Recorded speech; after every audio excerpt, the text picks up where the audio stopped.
Sir, I have a question. Is it permissible to open the Holy Quran on the phone without performing wudu? Open and read it? Jazakallah khairan. The question posed was that is it permissible to read the Quran on the phone, on any smartphone, and now it's available. There are many Quranic apps. You download it. So if you open on the phone without doing wudu, can you read it, or is it compulsory even while reading the Quran on the phone, iPhone or tablet, you have to have wudu? Regarding the question that can we touch a Quran, and now I'm talking about the Musaf, then I'll come to a tablet or electronic device. First we'll discuss on the topic, is it permissible to touch the Quran, the Musaf of the Quran without wudu? There is a verse in the Quran where people normally quote of Surah Waqia, chapter 56, verse number 77 to 80, that none shall touch the Quran except those who are mutahhareen. Now this, people prove from this verse that because of this verse, the Quran is very clear cut. Allah says that no one can touch the Quran except in wudu, you have to be pure. This is a misconception. If you read this verse and the context and Nuzul Quran, whether you read Ibn Qasir or any of the tafasir, it says that this verse was revealed when people laid the allegation that the Prophet is receiving these messages from the Satan. So the verse was revealed, none can touch it except those who are mutahhareen. Now this, what they're talking about touching, is not the Musaf of the Quran, it's talking about the tablet preserved. Talking about the Lawh Mahfuz, not about the Musaf of the Quran. And when it says except those are mutahhareen, it's not talking about the person being in a state of wudu. It's talking about those, not about physical purity, it's talking about everything, spiritual, everything. This is referring to the angels. So these mutahhareen, this verse of the Quran of Surah Waqia chapter 56 verse 77 to 80, when the word mutahhareen is used, it's not referring to a human being being in wudu, it's talking about those who are absolutely pure, talking about the angels. So anyone using this verse of the Quran to prove that it should be in wudu is totally wrong. This is talking about the Lawh Mahfuz, and it is referring to the angels, to reply to the allegation that the Prophet is receiving from the Satan. So Satans cannot come anywhere close to the tablet well preserved where the original Lawh Mahfuz is there.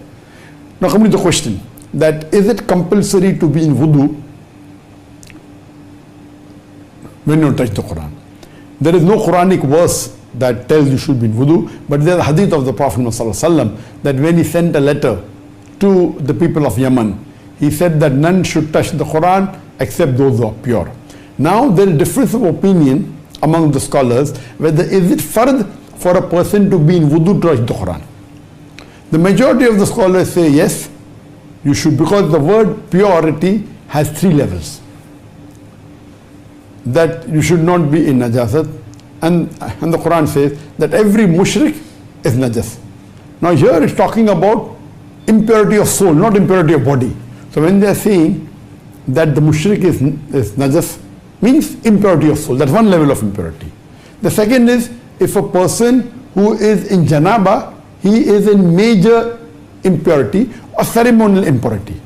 Even though he is called, he may not be in wudu, and if he is not in najasa, he is not in ceremonial impurity, if he is not ejaculated, if he didn't have a sexual intercourse, if the lady is not going under menstruation, then she is yet considered pure even if she is not in wudu, but that's called as the minor state of purity. And the third level is if you are not in wudu, if you are in wudu, then you are totally pure. That means you are not even in minor impurity. So 3 types of impurity. One impurity of kafir or a mushrik. The second is impurity of najasa because of menstruation or ejaculation. And third impurity is if you are not in wudu. So if you are not in wudu, then you are in minor impurity. If you are not in wudu, then you are in minor impurity. If you have done ejaculation or menstrual cycle or intercourse, then that's called a major impurity. So scholars differ. So, but the majority of the scholars say that you should be in wudu to So the scholars differ. What did the Prophet mean when he said what type of purity he meant that you should be touching the Quran? So if it meant that purity of only of the soul, that is for non-Muslims, or if it meant only purity from the major impurity, that is ejaculation or menstruation, that means, okay, fine, you can touch the Quran if you're not in wudu. If it meant that you should not be minor impurity also, then you should be in wudu. So the majority of the scholars say that you should be in wudu, but there are scholars who say there's no evidence, so being in wudu is not fard. But all agree it is mustab to be in wudu. So while touching the mushaf of the Quran, it is mustab to be in wudu. Some scholars say it is fard, some scholars say it's not fard, but those also who say it's not fard, they do agree it should at least be mustab.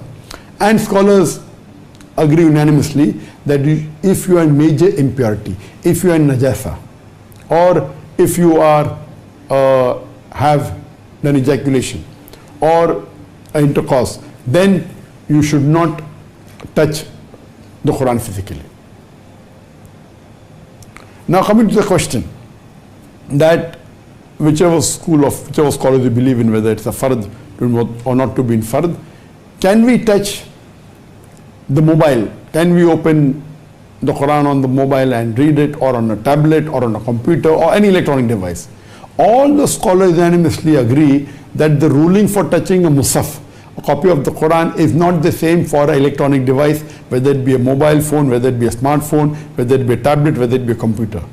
This doesn't apply, so there is no question that you should be in wudu. All the scholars unanimously agree that if you're reading the Quran, because all the scholars agree that reading the Quran you don't have to be in wudu.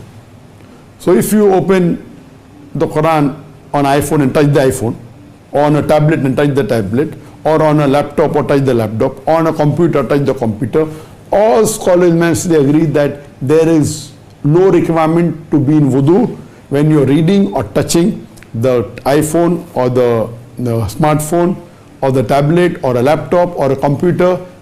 All unanimously agree that electronic device you don't have to be in wudu, it's no problem at all. But generally, of course, all scholars agree that if you are in wudu, it is preferable, even while reciting the Quran, but it's not a fard.